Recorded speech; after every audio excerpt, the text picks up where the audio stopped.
Hello and welcome to Barb Talks. Today we're going to make my famous pumpkin pie, which is basically a vegetable bean pie.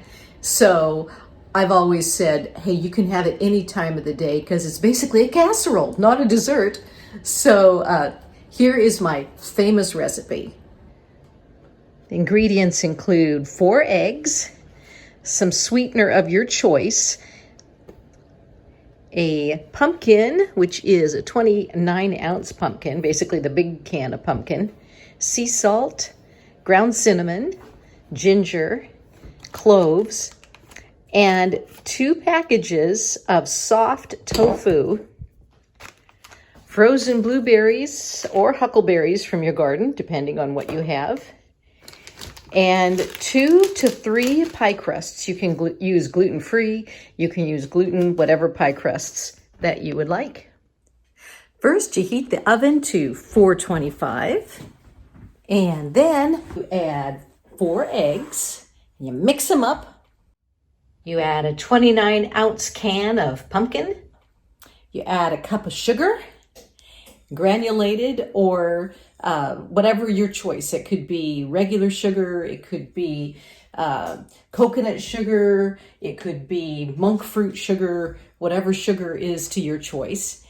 You add then a teaspoon of salt, 2 teaspoons of ground cinnamon, 1 teaspoon of ground ginger, and a half teaspoon of ground cloves. It's so satisfying when it gets to this place where you've stirred up all the ingredients before the tofu. And then you add the silken tofu that you've blended up.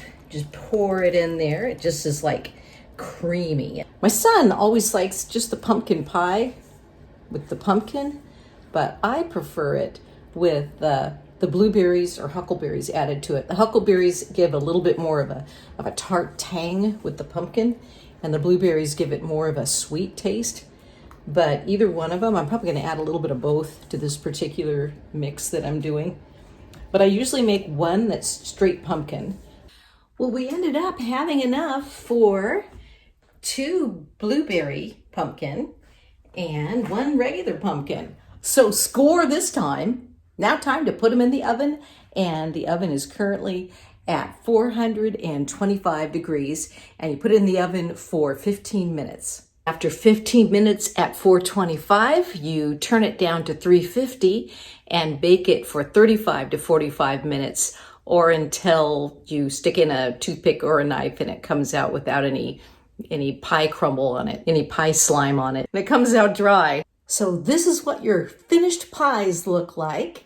The pumpkin and the huckleberry blueberry pies, all ready for your winter time, or let's face it, any time of the year that you want to have a dessert that tastes, or a casserole that tastes like a dessert. I don't think you'd want a dessert that tastes like a casserole.